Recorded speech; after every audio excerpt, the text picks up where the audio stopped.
샬롬 샬롬 샬롬 샬롬. 하나님 사랑합니다. 여러분 주 안에서 사랑합니다. 오늘 예레미야 2장 말씀이죠. 심판의 경고가 있는 2장입니다. 첫 번째, 범죄한 백성에 대한 책망이 이제 과거를 회상케 하죠. 예레미야 선지자는 먼저 이스라엘 하나님을 사랑하고 따랐던 초기의 순결함을 말하고 있어요. 야훼 말씀이 내게 임하니라 이르시되 가서 예루살렘의 귀에 외칠지니라. 야훼께서 이와 같이 말씀하시기를 내가 너를 위하여 내 청년 때의 인애와 내 신혼 때의 사랑을 기억하노니 곧 씨 뿌리지 못하는 땅 그 광야에서 나를 따랐음이니라. 이스라엘은 야훼를 위한 성물 곧 그의 소산 중 첫 열매이니 그를 삼키는 자는 모두 벌을 받아 재앙이 그들에게 닥치리라. 야훼의 말씀이니라. 야곱의 집과 이스라엘의 집 모든 족속들아 야훼의 말씀을 들으라. 나 야훼가 이와 같이 말하노라. 너희 조상들이 내게서 무슨 불의함을 보았기에 나를 멀리하고 와서 헛된 것을 따라 헛되이 행하였느냐. 그들이 우리를 애국 땅에서 인도하여 내시고 광야 곧 사막과 구덩이 땅 건조하고 사망의 그늘진 땅 사람이 곳을 다니지 아니하고 그곳에 사람이 거주하지 아니하는 땅을 우리가 통과하게 하시던 야훼께서 어디 계시냐 하고 말하지 아니하였도다. 내가 너희를 기름진 땅에 인도하여 그것의 열매와 그것의 아름다운 것을 먹게 하였거늘 너희가 이리로 들어와서는 내 땅을 더럽히고 내 기업을 역겨운 곳으로 만들었으며 제사장들은 야훼께서 어디 계시냐 말하지 아니하였으며 율법을 다루는 자들은 나를 알지 못하며 관리들도 나에게 반역하며 선지자들은 바알의 이름으로 예언하고 무익한 것들을 따랐느니라. 그러므로 내가 다시 싸우고 너희 자손들과도 싸우리라. 야훼의 말씀이니라. 너희는 기띔 섬들에 건너가 보매 계단에도 사람을 보내 이 같은 일이 있었는지를 자세히 살펴보라. 어느 나라가 그들의 신들을 신 아닌 것과 바꾼 일이 있느냐. 어떤 나라도 신들을 신 아닌 것과 바꾸지 않았다는 거죠. 그러나 나의 백성 그 영광을 무익한 것과 바꾸었도다. 너 하늘아 이 일로 말미암아 놀랄지어다. 심히 떨지어다. 두려워할지어다. 야훼의 말씀이니라. 12절까지 이렇게 하나님께서 너희들의 잘못된 것을 말씀하고 있죠. 13절에 보면 내 백성이 두 가지 악을 행하였다고 합니다. 곧 그들이 생수에 그런 데는 나를 버린 것과 스스로 웅덩이를 판 것인데 그것은 그물을 가두지도 못할 터진 웅덩이들이다. 이스라엘아 종이나 시종이냐 어찌하여 포로가 되었느냐. 어린 사자들이 그를 향하여 부르짖으며 소리를 질러 그의 땅을 황폐하게 하였으며 그의 성읍들은 불타서 주민이 없게 되었으며 놋과 다바네스의 자손도 내 종소리를 삼하였으니 내 하나님 야훼가 너를 길로 인도할 때에 내가 그를 떠남으로 이를 자취함이 아니냐. 내가 사흘의 물을 마시려고 애굽으로 가는 길에 있으면 어찌 됨이며 또 내가 그 강물을 마시려고 아수르로 가는 길에 있으면 어찌 됨이냐. 내 악이 너를 징계하겠고 내 반역이 너를 책망할 것이라. 그런즉 내 하나님 야훼를 버린다. 내 속에 나를 경외함이 없는 것이 악이고 고통인 줄 알라. 주만군의 야훼의 말씀이라. 하나님의 말씀이 너희 안에 없다고 이렇게 말씀합니다. 범죄한 백성에 대한 책망이 계속해서 이어지죠. 저희들이 19절까지 읽었어요. 과거를 회상케 하죠. 예레미야 선지자는 먼저 이스라엘 하나님을 사랑하고 따랐던 초기의 순결함을 말합니다. 즉 하나님과 사랑하는 긴밀한 상태에 있던 초기 이스라엘 곧 과거에 순수했던 그 시기를 회상하고 있어요. 여기 소년 때의 우리와 결혼 때의 사랑이라는 말은 최후 당시 이스라엘 백성들이 광야에서 하나님을 가까이 따른 것을 가리키고 있고 하나님께서는 이러한 이스라엘을 특별히 구별하셔서 그들을 보호해 주셨습니다. 이 땅에서 우리가 번성하리라. 창세기 26장 22절에 이삭이 거기서 옮겨 다른 우물을 팠더니 그들이 다투지 아니하였으므로 그 이름을 르호봇이라 하여 이르되 이제는 야훼께서 우리를 위하여 넓게 하셨으니 이 땅에서 우리가 번성하리로다. 이삭이 이렇게 말하죠. 우상을 숨겨요. 그런데도 불구하고 하나님께서 이스라엘을 향해 너희 열조가 내게서 무슨 불의함을 보았건대 나를 멀리하고 헛하는 것을 따라 헛되이 행하겠느냐 이렇게 책망하십니다. 여기서 열조는 사사시대 때 살아있던 어른들을 모두 의미하죠. 그들은 하나님을 멀리하고 헛하는 것을 헛되이 행해갔다. 헛하는 것은 살아있는 하나님과 대조되는 것으로 우상을 지칭하기 위해서 사용한 예레미야 특유의 표현입니다. 하나님께서 이스라엘을 애굽에서 인도하여 내시고 광야에서 그들을 보호하시고 지켜주셨는데 그들은 가나안 땅에 들어가면 그러한 하나님을 잊고 우상 숭배와 그 우상의 길을 가고 죄를 범합니다. 우상은 아무것도 아니다. 고린도전서 8장 6절에 증거하죠. 그러나 우리에게는 한 하나님 곧 아버지가 계시니 만물이 그에게서 났고 우리도 그를 위하였고 또한 한 주 예수 그리스도께서 계시니 만물이 그로 말미암고 우리도 그로 말미암이 있느니라. 우상 숭배하는 일을 피하라고 말씀합니다. 고린도전서 10장 14절에 그런즉 내 사랑하는 자들아 우상 숭배하는 일을 피하라. 나는 지혜 있는 자들에게 말한과 같이 하노니 너희는 내가 이르는 말을 스스로 판단하라. 내가 너희와 다투리라고 또 말씀하죠. 하나님께서는 배은망덕한 이스라엘 백성들의 우상 숭배와 타락의 길을 걷는 조상들이 하나님께 큰 형벌을 받을 것을 상기시킵니다. 그리고 그 당시 유다 백성과 그들의 후손까지도 같은 형벌을 받게 될 것이다. 의미 있는 다툼이 있을 것이라고 말씀하죠. 당시 유다 백성과 그들의 후손이 같은 형벌을 받게 된 이유는 그 당시 유다 백성은 조상들이 범죄하여 형벌을 받은 사실을 깨닫지 못하고 여전히 그들도 하나님께 범죄하였기 때문이다. 다툼을 좋아하는 자에 대해서 잠언 26장 21절에 말씀합니다. 숯불 위에 숯을 더하는 것과 더는 불에 나무를 더하는 것 같이 다툼을 좋아하는 자는 시비를 일으키느니라. 야훼께서 얼굴을 다투십니다. 예레미야 25장 31절에 요란한 소리가 땅 끝까지 이르면 야훼께서 문 민족과 다투시며 모든 육체를 심판하시며 악인을 칼에 내어 주셨습니다. 야훼의 말씀이니라. 화를 자초합니다. 영광을 무익한 것과 바꾸죠. 하나님께서 기띔과 계대를 언급하시면서 어느 나라가 그 신을 신하인 것과 바꾼 일이 있느냐고 말씀합니다. 그러나 나의 백성은 그 영광을 무익한 것과 바꿨다고 책망하죠. 또한 이 말은 유다 백성들이 자신들에게 영원한 생명을 주신 하나님을 포기하고 영원한 생명을 주지 못할 이방신을 택한 것을 가리킵니다. 유다 백성이 하나님께 대하여 행한 두 가지 악은 생수에 근원되는 하나님을 버리는 것과 물을 젖히고 하지 못할 터진 웅덩이를 파서 그렇게 됐다라고 말씀하죠. 13절에 내 백성이 두 가지 악을 행하였나니 그들이 생수의 근원이 나를 버린 것과 스스로 웅덩이를 판 것인데 그것은 그 물을 가두지 못할 터진 웅덩이들이다 이렇게 말씀하고 있어요. 다툼을 좋아하는 자, 숯불 위에 숯을 더하는 것과 물에 나무를 더하는 것 같이 다툼을 좋아하는 자는 시비를 일으킨다. 야훼께서 열국을 다투십니다. 요란한 소리가 땅 끝까지 이르면 야훼께서 모든 민족과 다투시며 모든 육체를 심판하시며 악인을 칼에 내어주셨습니다. 야훼의 말씀이라. 예레미야 25장 31절 말씀이에요. 화를 자초했다 말씀하죠. 영광을 무익한 것과 바꿨어야 하나님께서 기쁨과 계대를 언급하시면서 어느 나라가 그 신을 신하인 것과 바꾼 일이 있느냐 이렇게 말씀을 합니다. 어린 사자들이 그를 향하여 부르짖으며 소리를 길어 그의 땅을 황폐하게 하였으며 그의 성읍은 불타서 주민이 없게 되었으며 놋과 디바네스의 자손도 내 정수리를 상하였으니 내 하나님 야훼가 너를 길로 인도할 때 내가 그를 떠남으로 이를 자취하며 하느냐. 내가 사흘의 물을 마시려고 애굽으로 가는 길에 있으면 어찌 됨이며 내가 강물을 마시려고 아수르로 가는 길에 있으면 어찌미냐. 내 악이 너를 징계하겠고 내 반역이 너를 책망할 것이라. 그런즉 내 하나님 야훼를 버린가 내 속에 나를 경외하며 없는 것이 악이고 고통인 줄 알라. 주만군의 야훼의 말씀이니라. 네가 옛적부터 내 멍에를 꺾고 내 결박을 끊으며 말하기를 나는 순종하지 아니하리라 하고 모든 높은 산 위에서 모든 푸른 나무 아래서 너는 몸을 굽혀 행음하도다. 내가 너를 순전한 참 종자 곧 귀한 포도나무로 심었거늘 내게 되어 이번 포도나무에 악한 가지가 되면 어찌 됨이냐.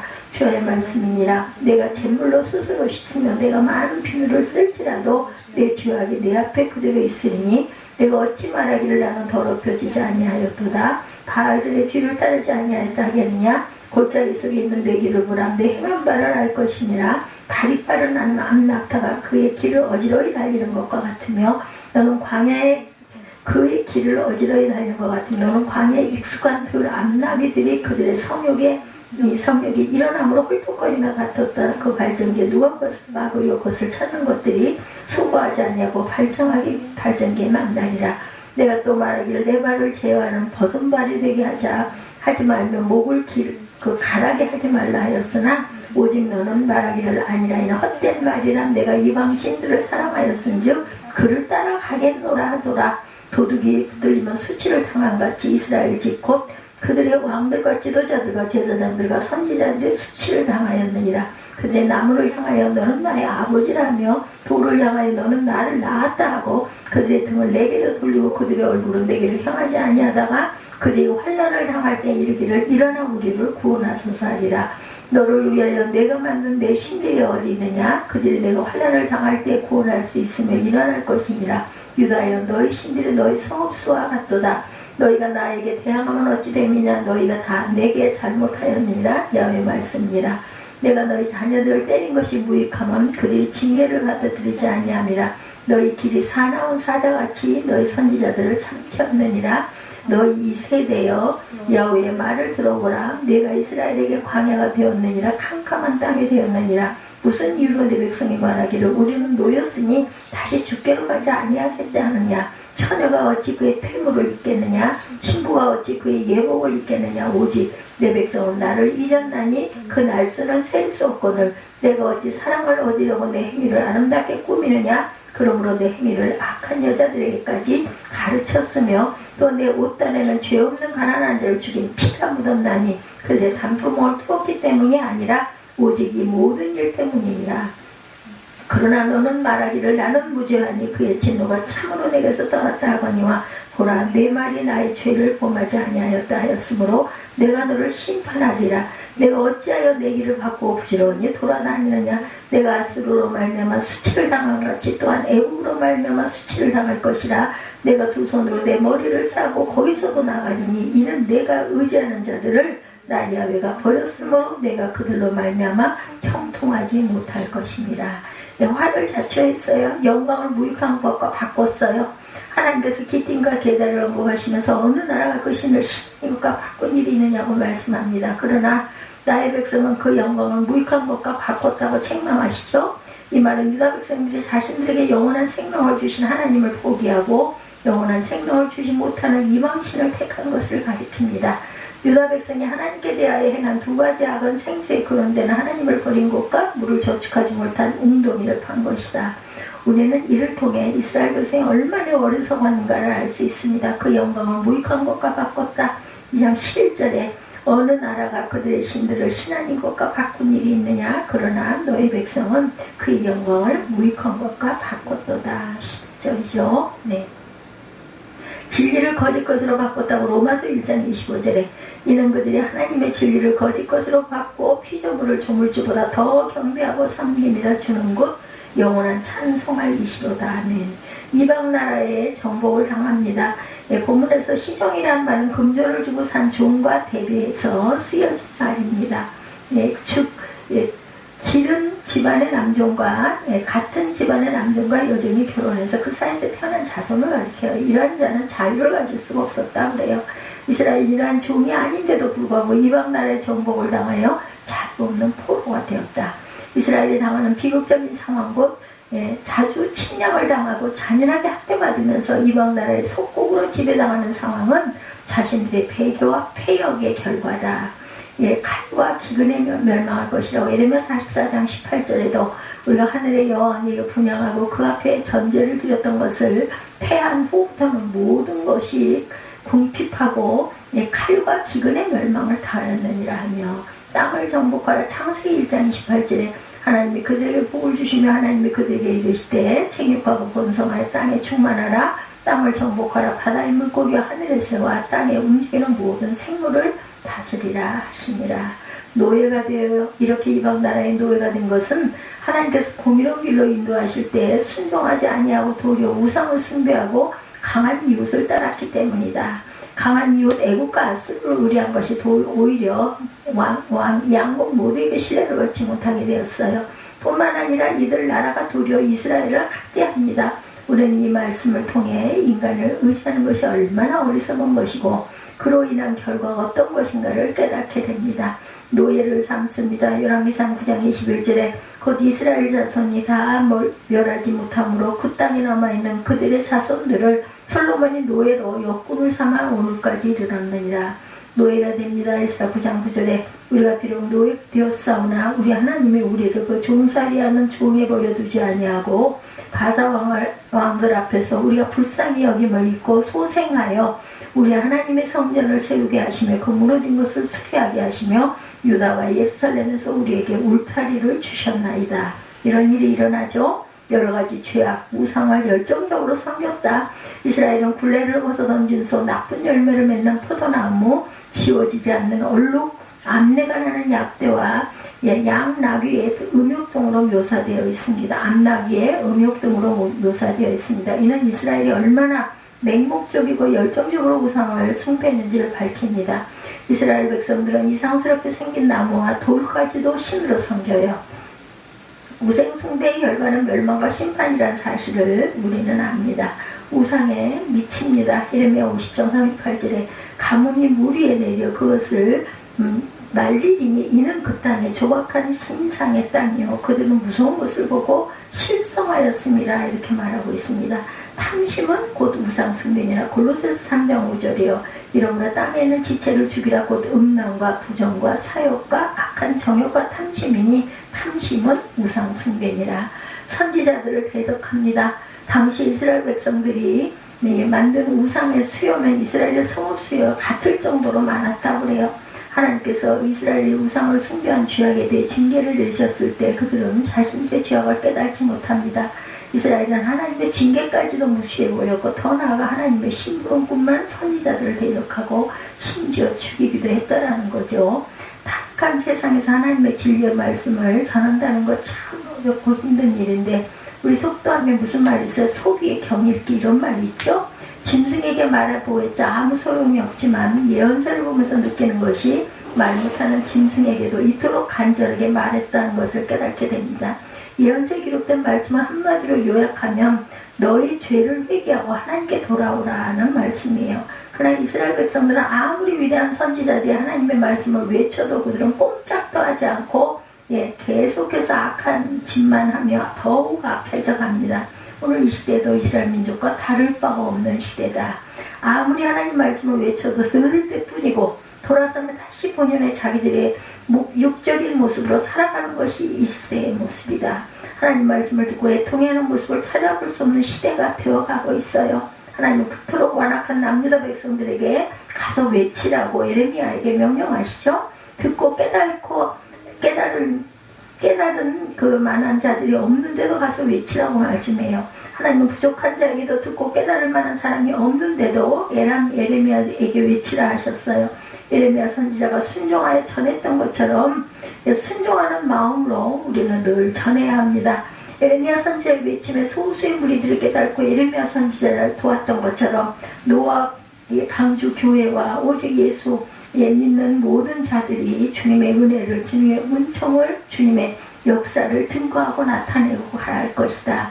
듣고 깨달은 자들이 적을지라도 낙심하지 말고 실망하지 말고 하나님의 명령에 순종하는 자들이 되어서 가서 외치는 자들이 되시기를 주님의 이름으로 축복합니다. 첫 번째 내 백성이 저지른 두 가지 악이 나오죠. 남유다가 저지른 죄악 두 가지였다. 12절에 말씀하고 있죠. 첫째는 생수의 근원 되시는 하나님을 버린 것, 둘째는 스스로 웅덩이를 판 것.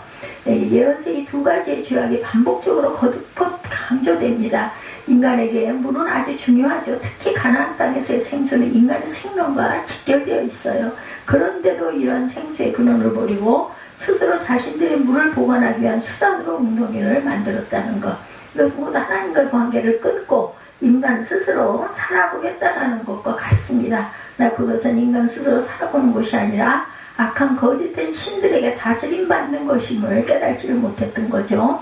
이스라엘에게 하나님은 생수의 근원이셨고 저와 여러분에게도 하나님은 어떤 분이세요? 생수의 근원이십니다. 하나님 우리에게 영적으로 육적으로 생수의 근원 되시는 분이다. 예수께서 사마리아 성 여인에게 말씀하시기를 내가 주는 물을 마시는 자는 뭐라 그러세요? 영원히 목마르지 아니하리라. 내가 주는 물은 그 속에 영생하도록 솟아나는 샘물이 되리라. 요한복음 4장 14절입니다. 하나님은 생수의 근원을 잊어버린 이스라엘에게 그 기억을 되찾으라고 세 가지의 말씀을 하죠. 첫 번째 2절에서 하나님은 청년 시절을 잊지 않고 있다고 말씀하죠. 청년 시절은 이스라엘이 출애굽하여 광야 생활을 하던 때를 가리키는데 그때는 이스라엘이 하나님께 인애를 가지고 있었던 때다. 첫째 2절 가서 예루살렘의 귀에 외칠지니라. 여호와께서 이와 같이 말씀하시기를 내가 너를 위하여 내 청년 때의 인애와 내 신혼 때의 사랑을 기억하노니 곧 씨 뿌리지 못하는 땅 그 광야에서 나를 따랐습니다. 이렇게 말씀하죠. 둘째는 하나님께서 결혼 시절을 잊지 말라. 결혼 시절은 이스라엘 시내산에서 하나님과 언약을 맺었던 때를 가리킵니다. 그때 하나님께서 출애굽한 이스라엘과 언약을 맺으면서 그때는 하나님이 되어 지키고 보호해 주실 것을 약속하셨고 이스라엘은 오직 하나님만을 섬기고 따를 것을 맹세합니다. 그때 신랑과 신부 같은 사이였다는 거죠. 실제로는 3절에서 하나님은 이스라엘을 구별된 성물로 삼으셨다 이렇게 말씀하고 있어요. 이스라엘은 야훼를 위한 성물 곧 그의 소산 중 첫 열매이니 그를 삼키는 자면 모두 벌을 받아 재앙이 그들에게 닥치리라. 야훼의 말씀이니라. 야곱의 집과 이스라엘의 집 모든 족속들아 야훼의 말씀을 들으라 이렇게 말하고 있죠. 만약 누군가 그것을 건드리면 그는 하나님의 특별한 소유를 범한 것이므로 그에 대한 대가를 치를 것이다. 신명기 14장 2절입니다. 너는 내 하나님 야훼의 성민이라. 야훼께서 세상 만민 중에서 너를 택하여 자기 기업의 백성으로 삼으셨느니라. 하나님의 이러한 사랑과 언약과 택하심을 기억하고 있는데 반해 이스라엘은 기억하지 못했다. 우리는 어떻습니까? 하나님의 사랑과 언약과 택하심을 기억하며 살고 있는지. 올 한 해 어느덧 그새 9월이 다가갔어요. 그죠? 이제 10월 곧 그죠? 추석이 오고 추수감사절이 오고 그리고 나면 송구영신 예배가 옵니다. 한 해를 끝내는 그런 때가 곧 다가와요. 항상 하나님의 사랑을 기억하며 살아오셨는지 돌아보시기 바랍니다. 하나님의 언약의 말씀을 항상 마음에 새기며 살아가는 저와 여러분 되시기 바라요. 또한 나는 88억 인구 가운데 특별하게 택함 받은 자라는 긍지를 잊지 말고 사세요. 하나님의 사랑과 언약과 택하심을 잊고 살아간다면 우리 또한 이스라엘 백성들처럼 될 수 있다는 것을 명심하시기 바랍니다. 이스라엘 백성들의 추하고 악하고 더러운 모습을 5절부터 계속해서 말씀하죠. 이것이 곧 생수의 근원 되신 하나님을 버리고 스스로 웅덩이를 판 자들의 모습인데 세 가지로 지적해요. 첫째로 허탄한 것을 따라갔다. 5절입니다. 5절 보죠. 나 야훼 이와 같이 말하노라. 너희 조상들이 내게서 무슨 불의함을 보았기에 나를 몰려고 와서 헛된 것을 따라 헛되이 행하게 하느냐. 그들이 우리를 애굽 땅에서 인도하여 내시고 광야고 사막과 구덩이 땅 건조하고 사망의 그늘 땅 사람이 거기서 다니지 아니하고 그곳에 사람이 거주하지 아니하는 땅을 우리가 통과하게 하시더니 야훼께서 어디 계시냐 하고 말하지 아니하였도다. 내가 너희를 기름진 땅에 인도하여 그것의 열매와 그것의 아름다운 것을 먹게 하였거늘 너희가 이리로 들어와서는 내 땅을 더럽히고 내 기업을 역겨운 곳으로 만들었으며 제사장들은 야훼께서 어디 계시냐 말하지 아니하였으며 율법을 다루는 자들은 나를 알지 못하며 관리들도 나에게 반역하며 선지자들은 바알의 이름으로 예언하고 무익한 것들을 따랐느니라. 그러므로 내가 다시 싸우고 너희 자손들과 싸우리라. 야훼의 말씀이니라. 이렇게 말씀하고 있죠. 야훼가 이와 같이 말하노니 너희 조상들이 내게서 무슨 불의함을 보았기에 나를 멀리하고 가서 헛된 것을 따라 헛되이 행하였느냐. 허탄한 것은 우상을 의미합니다. 이스라엘은 하나님의 사랑과 언약과 구별됨을 버리고 우상을 섬겼고 하나님이 그토록 싫어하시는 우상을 이스라엘은 섬깁니다.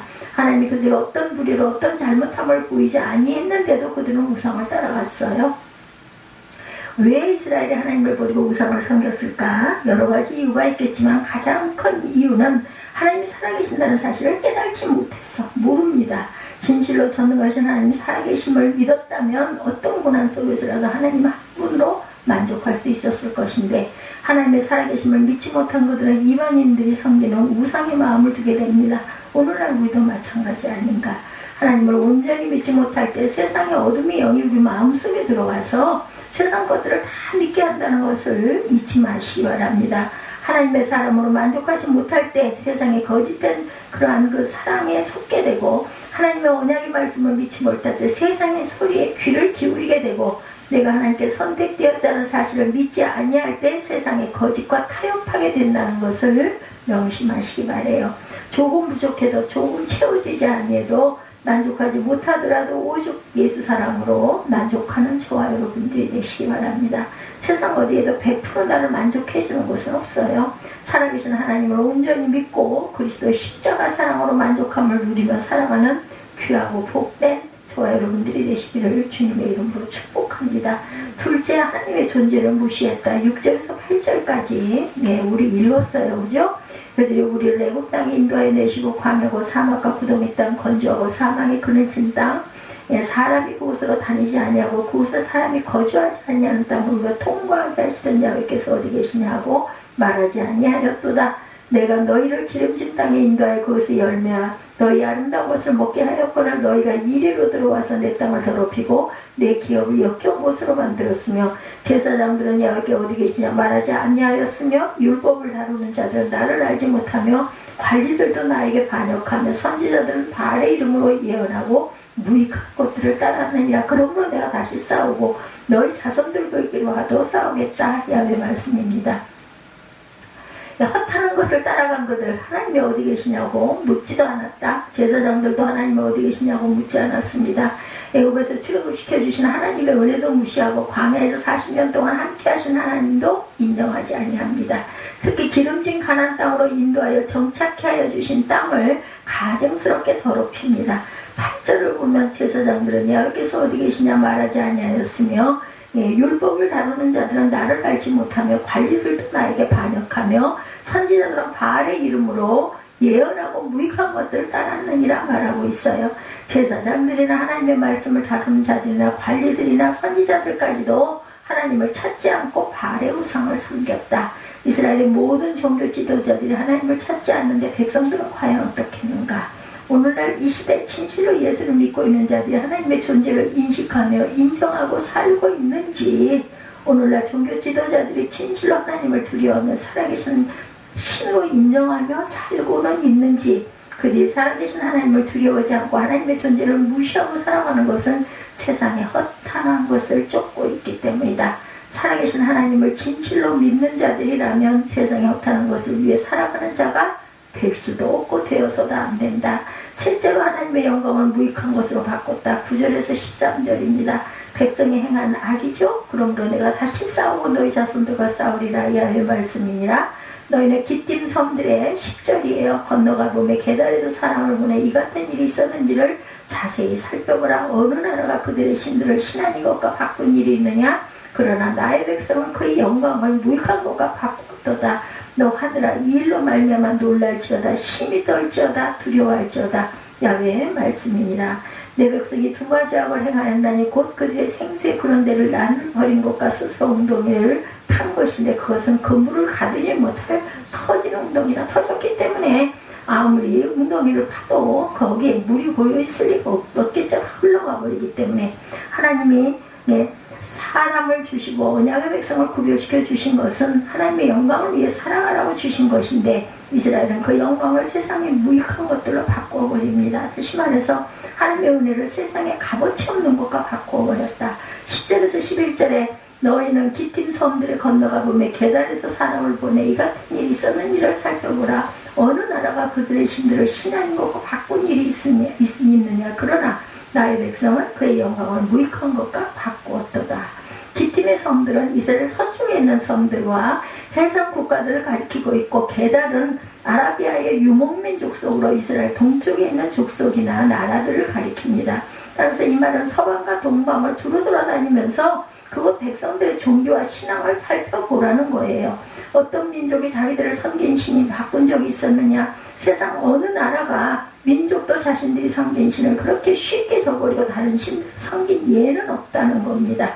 그 신들의 옳고 그름을 떠나서 적어도 자신들이 섬기던 신에 대한 신뢰를 그렇게까지 저버리는 예는 없다. 그러나 이스라엘 백성들은 자신들의 하나님을 너무나도 쉽게 떠납니다. 그것도 세상에 무익한 것과 바꿔버려요. 심지어는 이스라엘 백성들이 무익한 것과 하나님의 영광을 바꿨다는 것은 하나님의 존재에 대해서 믿지 못하였기 때문이다. 오늘날 이 시대도 다를 바가 없죠. 기독교인들 중 31.6%가 구원의 확신이 없다는 것, 하나님의 살아계심을 믿지 못하고 있다고 증거합니다. 우리나라도 기독교인들이 타종교를 개종하는 것이 많지만 미국에서는 이슬람 종교로 개종하는 자들이 67%를 차지하고 있고 영국은 60%를 차지한다고 합니다. 영국에서 태어난 아이들 50%가 이슬람 아이들이라고 해요. 영국에서는 약 1000개의 회교 사원이 있는데 이들 중 대부분이 전에 교회였던 건물이랍니다. 2025년에 유럽 인구의 3분의 1이 이슬람 교도들이 될 것이다. 이렇게 예언했으니 지금 2025년이니까 그렇게 되지 않았겠어요? 이것이 무엇을 의미하는가? 하나님의 살아계심을 온전히 믿지 못하는 것에서 나오는 결과, 생수에 거는 대신 하나님을 버리는 무지하고 우매한 짓을 해서는 안 될 일이다.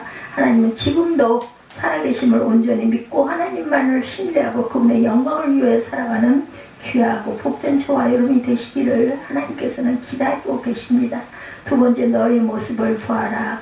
14절에서 28절이죠. 이스라엘의 종이나 시종이냐 어찌하여 포로가 되었느냐. 어린 사자들이 그를 향하여 부르짖으며 소리를 질러 그의 땅을 황폐하게 하였으며 그의 성읍들은 불타서 주민이 없게 되었으며 계속해서 말씀하고 있죠. 마지막 26절에 보면 28절에 너를 위하여 내가 만든 내 신이 어디 있느냐. 그들이 내가 환난을 당할 때 구원할 수 있으면 일어날 것이니라. 유다여 너희 신들이 너희 성읍수와 같도다. 예레미야 시대에 이미 북이스라엘을 아수르에게 멸망받아 역사 속에서 사라진 후에요. 북이스라엘이 BC 722년에 멸망되었고 약 99년이 지난 시점에 다시 북이스라엘의 신앙을 언급한 것은 남유다가 깨닫고 하나님께로 돌아오기를 원하는 하나님의 마음이었습니다. 130여 년 지나서 남유다가 망하죠. 그러니까 95년 정도 됐을 때 또다시 이렇게 예레미야를 내세워서 이렇게 말씀을 증거하고 선포합니다. 하나님은 북이스라엘이 어떤 모습인지 지적하면서 남유다 너희는 깨닫고 하나님께로 돌아오라는 것. 첫째, 북이스라엘이 시종의 모습이라는 것입니다. 14절에 시종은 노예가 낳은 자식을 가리키는 말로 이스라엘이 노예 신세가 되었다는 거예요. 하나님의 사랑을 받고 구별된 자들이 아수르의 노예가 되었어요. 그러므로 남유다 너희들은 이스라엘처럼 세상의 노예가 되지 말아라. 이 말씀은 곧 오늘날 우리에게도 동일하게 말씀하십니다. 너희가 나를 떠나면 세상이 종이 될 것이라는 거예요. 우리가 예수를 떠나는 순간 기다려 없다는 듯이 사탄은 자신의 종을 삼을 것이다. 어떤 고난이 있고 아픔이 있고 혼란이 있더라도 절대로 예수를 떠나서는 안 된다. 요한복음 15장 5절이죠. 나를 떠나서 너희가 아무것도 할 수 없음이니라. 둘째로 북이스라엘의 험한 모습처럼 되지 아니하려면 하나님을 떠나서는 안 된다. 15절이죠. 어린 사자들은 아수르를 가리킵니다. 북이스라엘은 아수르에 의해 완전히 멸망되고 황무한 땅이 되어버렸어요. 아수르는 유민 정책을 사용하여 북이스라엘의 민족을 여러 지역으로 옮겨 살게 합니다. 북이스라엘 땅에는 백성들도 별로 없었다고 그래요. 열왕기하 17장 24절에 증거합니다. 아수르 왕이 바벨론 유다와 아와와 하맛과 스바로와 인해 사람을 옮겨다가 이스라엘 자손을 대신하여 사마리아 여러 성읍에 두매 그들이 사마리아를 차지하고 여러 성읍에 거주하니라. 하나님이 없는 그 땅에 예수가 없다는 그 마음에 황폐함만 황무함만 남았다. 세상 곳으로 아무리 채워놓아도 황무함은 여전히 남습니다. 세상에 어떤 곳으로도 그 황무함을 제거할 수 없다는 것을 잊지 마십시다. 셋째, 너 스스로 자초한 길이 어떤 길이냐. 16절에서 18절입니다.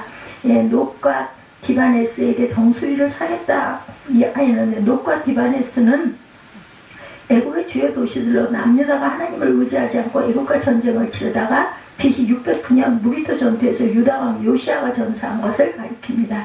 18절에 시울의 물을 마시려고 애국길에 있으면 어쩌미며 또 그 하수를 마시려고 아수르길에 있으면 어쩌미며 라고 했는데 시울은 애국의 나일강을 의미하고 하수는 아수르의 유브라데 강을 의미합니다. 즉 남유다는 하나님을 의지하지 않고 어려울 때 애국을 의지했고 어려울 때 아수르를 의지했다는 거예요. 17절 말씀도 내 하나님 야훼가 너를 길로 인도할 때 내가 그를 떠남으로 이를 자취하니 아니냐 말씀합니다. 하나님이 인도하는데도 불구하고 또 남유다는 듣지 아니하고 스스로 자기 길을 택했다는 거죠. 그 스스로 웅덩이를 갔다. 죽을 웅덩이를 갔습니다. 우리 속담에 긴 길이 아니면 가지 말라는 말이 있죠. 근데 사람들은 길이 아닌데도 자꾸만 자기 고집으로 그 길을 가다가 낭패를 당하고 상처를 받아 믿음까지 실족하는 경우가 얼마나 많은지 모릅니다.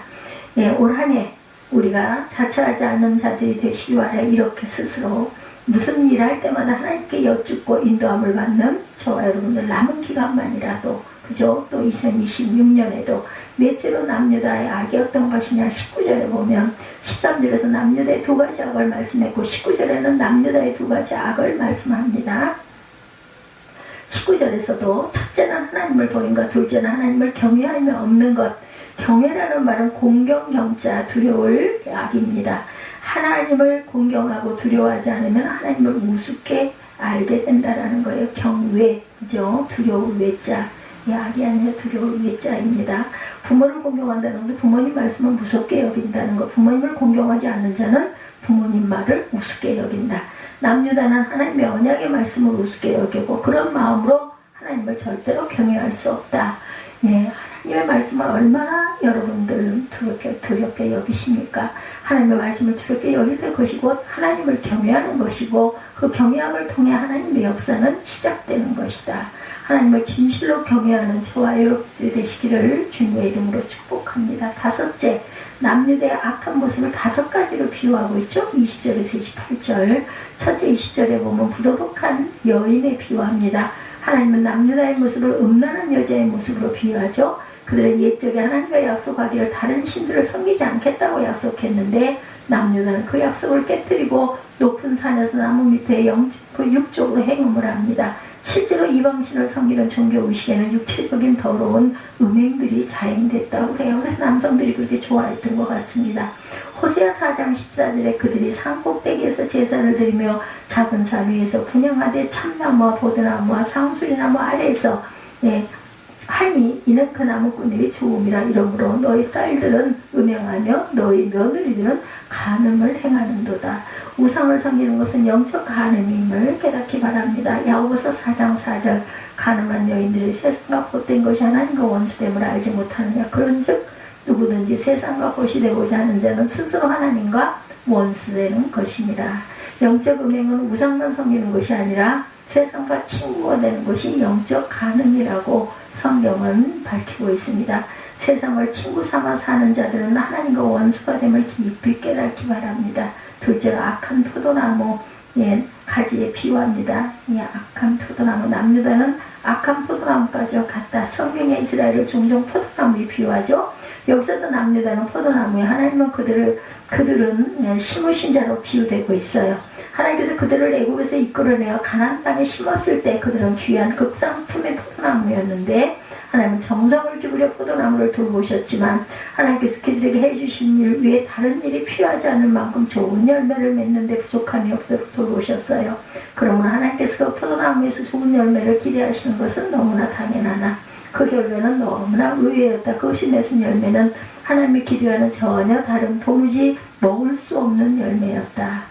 이방 포도나무에 악한 가지가 되었다는 것은 도저히 하나님을 가까이 할 수 없는 더럽고 악하고 추한 가지가 되었다. 오늘날도 하나님은 택함받은 자들이 거룩한 자들이 되기를 원하시는데 택한 자들을 그리스도의 십자가의 피로 죄를 사하여 주신 것은 우리를 통해 하나님의 거룩하심이 세상에 전해지기를 원하는 마음으로 거룩하게 해주셨다. 근데 예수를 믿으면서도 그러한 거룩함이 우리에게서 나타나지 않는다면 분명코 우리는 그 약한 가지 들일 수 있다는 것, 악한 가지 들일 수 있다는 것을 잊지 말아야겠다.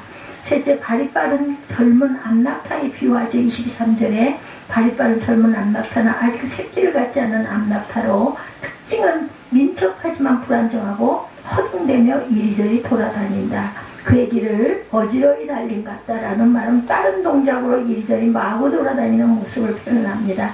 높은 산이나 푸른 나뭇가지 아래 깊은 골짜기 속으로 우상을 쫓아 이리저리 헤매는 남유다의 모습이 마치 발빠른 젊은 양 그 암낙타가 어지럽게 내달리는 모습과 같다. 더욱 절망적인 것은 남유다가 자신의 행위를 인정하지 않고 있다는 것. 그래서 하나님께서 골짜기 속에 있는 내 길을 보라, 내 행한 바를 알 것이라 말씀합니다. 자신들의 죄악을 부인하는 남유다 백성에게 스스로 행위를 돌아보며 그 죄를 깨달으라고 하세요. 너희가 아무리 잿물을 비누로 씻을지라도 하나님을 버리고 우상을 섬긴 죄악은 세상의 어떤 방법으로도 씻을 수가 없다. 우리 주위에 이런 영적 방랑자들이 많지요. 여기저기 기웃기웃 유명하다는 데 쫓아다닙니다.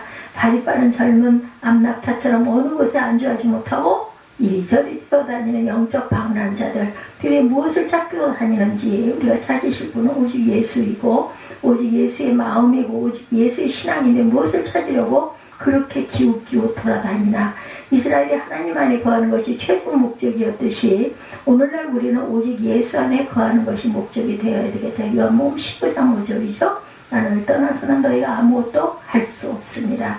넷째로 성욕이 동하여 헐떡거리는 들 암나귀에 비교하죠. 24절에 야생 나귀는 거칠고 제멋대로 행동하는, 특히 발전기의 성욕이 동한 암나귀의 행동은 누구도 걷잡을 수가 없다. 발전기를 맞아 수컷을 찾아 헤맬 때 수컷이 암나귀를 찾아 돌아다닐 필요가 없어요. 가만히 있어도 암컷이 스스로 수컷을 향해 달려온다. 이 비유는 남유다 백성들의 탐욕으로 인해 스스로 가나안의 우상을 찾아 섬겼음을 뜻합니다. 이스라엘 백성들이 유혹이나 강압에 못 이겨 우상을 섬긴 것이 아니라 불타는 열정에 사로잡혀서 스스로 높은 산 위 푸른 나무 아래로 깊은 골짜기 속으로 찾아다닙니다. 즉 바알에게 제사하는 날이면 이스라엘 백성들은 발전기에 성욕이 동한 암나귀들처럼 헐떡거리며 그 제단을 찾았고 온갖 가증한 죄악들을 스스로 자처하고 저질렀다. 이런 이스라엘을 향하여 하나님이 경고하죠. 25절에 내가 또 말하기를 내 발을 제어하여 벗은 발이 되게 하지 말며 목을 가라게 하지 말라. 광적으로 우상을 쫓아다니느라고 맨발이 된 것과 바알이여 외치다가 목이 가란 모습을 책망하였지만 그것은 하나님의 책망을 헛된 말이다 말합니다. 아니라 이는 헛된 말이라 내가 이방신들을 사랑하였은즉 그를 따라가겠노라 이렇게 말합니다. 하나님을 광적으로 믿는 것은 하나님이 원하시는 믿음이 아니죠. 하나님은 자신을 좌충우돌식으로 믿기를 원하지 않으세요. 하나님은 평강의 하나님이시며 질서의 하나님이시다. 그리스도는 평강의 왕이세요. 하나님의 역사는 항상 평강 가운데 역사한다. 요한복음 14장 27절입니다. 평안을 너에게 끼치노니 곧 나의 평안을 너에게 주노라. 내가 너에게 주는 것은 세상에 주는 것 같지 아니하니라. 너희는 마음에 근심하지도 말며 두려워하지도 말라. 예수님이 주시는 평안은 세상에 주는 것과 다른 평안이다. 다시 말해서 예수님이 주시는 평안은 근심도 없고 두려움도 없는 평안이다. 예수님 주신 평안 가운데 하나님을 섬기는 저와 여러분들이 되시기를 주님의 이름으로 축복합니다. 다섯째 비유는 도적이 붙잡혀 수치를 당한다. 26절에서 28절입니다. 우상을 숭배하는 이스라엘은 도둑질을 하다가 현장에서 붙들려 어찌할 바를 모르고 당황하는 도둑에 비유합니다. 하나님 지도자적인 위치에 있는 네 부류 곧 왕, 족장, 제사장, 선지자들을 언급하면서 그들을 현장에서 붙들린 도둑과 같은 수치스러운 자들이다 이렇게 말하고 있습니다. 26절에서 28절.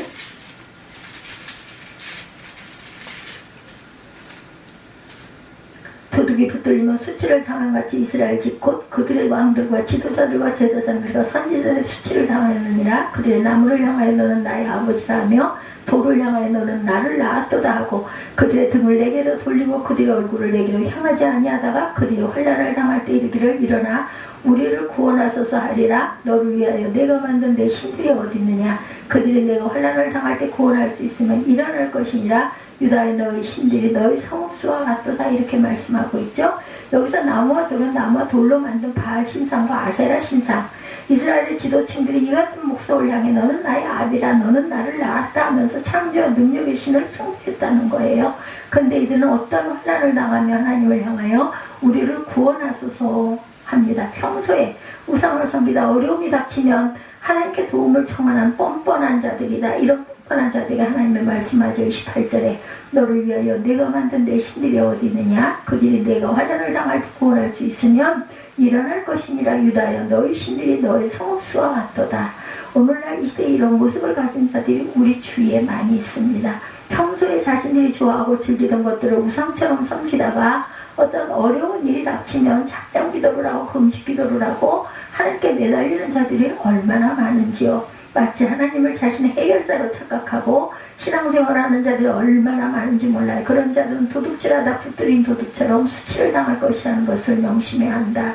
하나님을 날마다 한결같은 마음으로 섬기고 날마다 오직 예수 신앙으로 살아가는 저와 여러분 되시기 바랍니다. 세 번째, 왜 깨달지 못하느냐. 29절에서 37절 말씀이죠. 너희가 나에게 대항하면 어찌 됨이냐. 너희가 다 내게 잘못하였느니라.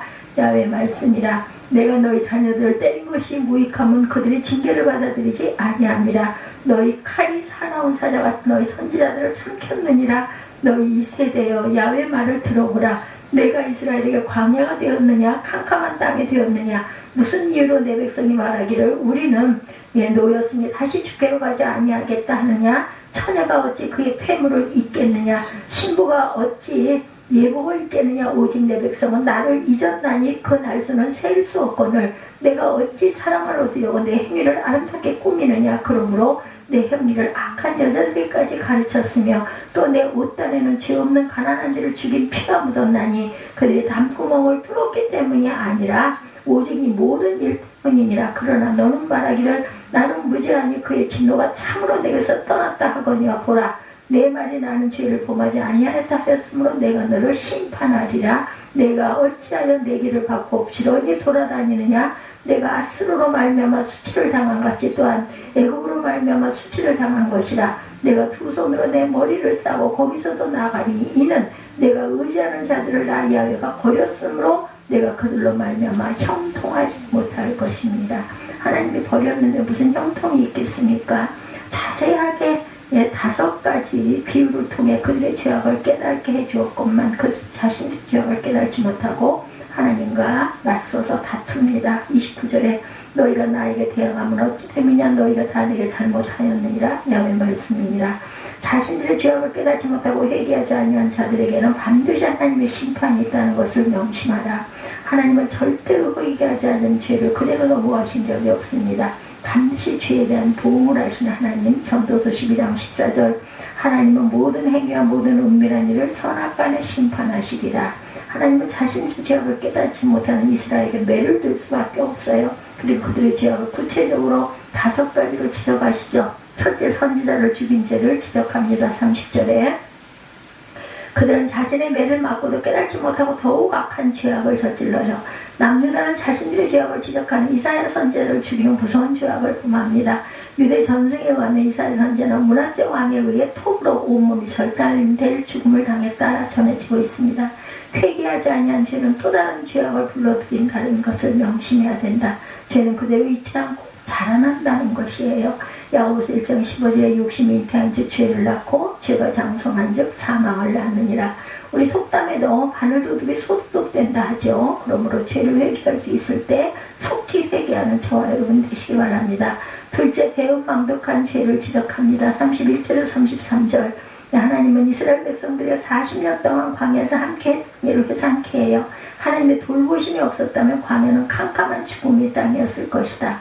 낮에는 구름기둥 밤에는 불기둥으로 이스라엘을 지켜주었고 보호해 주었건만 그들은 이제 하나님께로 가지 아니하겠다는 거예요. 그 말은 곧 하나님과 우리는 아무런 관계가 없다는 것을 의미합니다. 또한 하나님은 31절에 결혼한 신부의 폐물과 예복을 비유해 들면서 남유다의 배은망덕한 죄를 지적합니다. 결혼한 신부가 예물과 폐물을 잊을 수 없듯이 하나님은 이스라엘에게 율법과 성막이라는 예물과 폐물을 주셨는데 이스라엘은 그러한 폐물과 예물을 오랜 세월 동안 잊고 살았다. 또한 그들은 33절에 다른 새로운 사람을 찾기 위해 아름다운 모습을 꾸몄는데 그런 모습을 이방 여자들까지 가르쳤다는 거예요. 하나님의 사랑을 버리고 또 다른 사람을 찾았다는 것은 곧 우상 숭배를 의미하고 그런 우상 숭배를 다른 자들에게까지 가르치는 배은망덕한 죄를 저지른다. 셋째, 무고한 자를 죽이는 죄를 보면서 34절에 죄 없는 가난한 자를 죽이는 죄, 무고한 자를 해치는 것은 살인 중에서도 가장 악한 행위로 그들의 옷단에 무거운 자의 피가 묻어 있기 때문에 변명할 여지가 없다. 왜 그들은 죄 없는 가난한 자를 죽였는가? 개역 성경에 기록합니다. 그들의 담구멍을 뚫음을 인함이 아니라 오직 이 모든 일로 너를 책망하니라. 담구멍을 뚫는다는 말은 강도가 흉기를 가지고 집 안으로 침입해 들어오는 행위를 말합니다. 팔레스타인 지방의 집들은 고관 집들을 제외하고는 대부분 단순히 말린 벽돌로 지어졌기 때문에 강도가 마음만 먹으면 쉽게 들어갈 수가 있다고 합니다. 가난한 자들이 그런 강도짓을 해서 죽임을 당하는 것이 아니라 가난하고 의로운 자들이 이스라엘 백성들의 부패하고 타락한 모습을 보고 지적하고 책망하였기 때문에 그들을 죽인 것이다. 이스라엘은 이러한 의로운 자들을 자기들의 죄를 감추기 위해 죽였다는 거예요. 어느 시대나 의로운 자들은 타락한 자들의 핍박을 받아왔죠. 마태복음 5장 11절에 나로 말미암아 너희를 욕하고 박해하고 거짓으로 너희를 거슬러 모든 악한 말을 할 때는 너희에게 복이 있나니 기뻐하고 즐거워하라. 하늘에서 너희의 상이 큼이라. 너희 전에 있던 선지자들도 이같이 박해하였느니라. 오늘날 이 시대 부패하고 타락한 시대에 거짓을 따라가지 말고 의를 위하여 핍박을 받는 자들이 되시기 바래요. 넷째로 죄를 죄로 알지 못하는 죄를 보면서 35절입니다.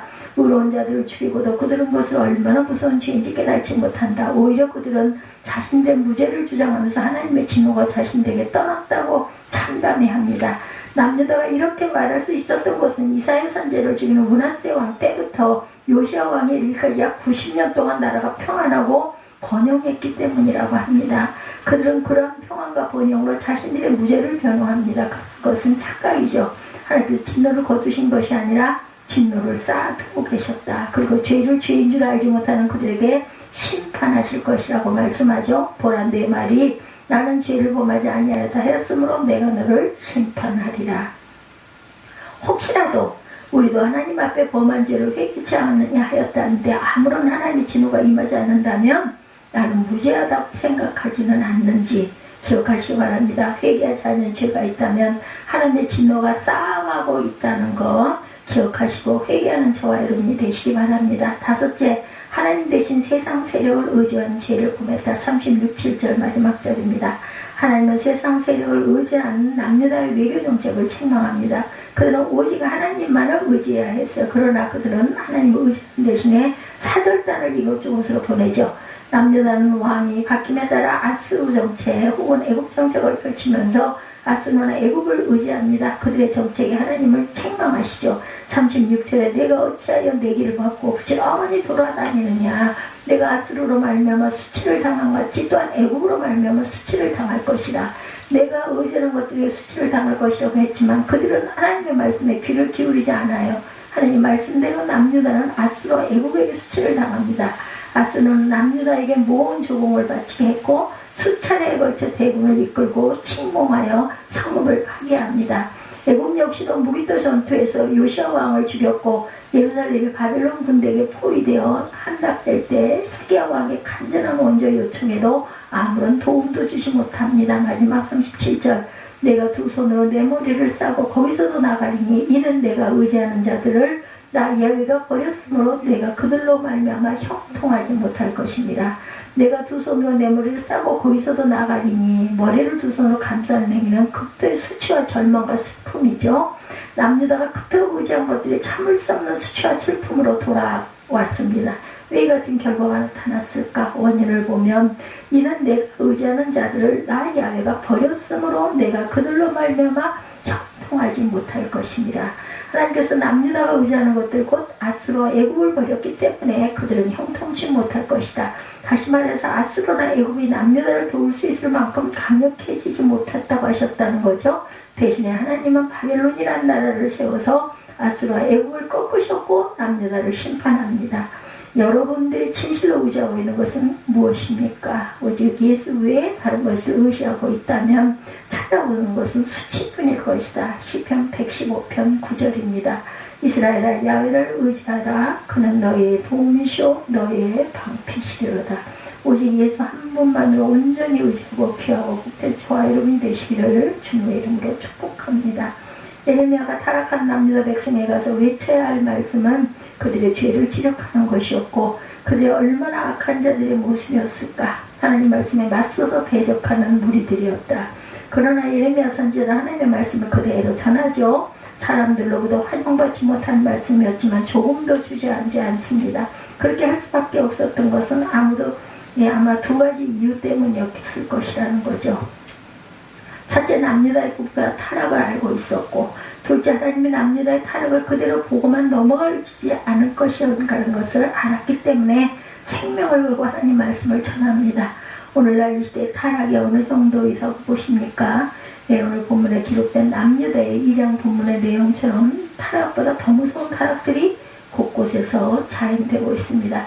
이러한 타락을 하나님을 그대로 보고만 넘어가지 아니할 것이기 때문에 예레미야서의 말씀을 제가 증거하고 전할 마음이 왔었겠죠. 너희 모습이 아니라 나의 모습을 한번 돌아보자. 예수님을 믿는다면 다른 예수를 믿고 있지 않은지 살펴보십시다. 예수를 의지한다면서 세상 것을 더 의지하고 사람을 더 의지하고 물질을 더 의지하지 내 모습은 없는지 살펴봅시다. 오직 예수만이 우리 인생의 전부가 된다는 것을 온 세상에 외치는 귀하고 복된 저와 여러분들이 되시기를 주님의 이름으로 축복합니다.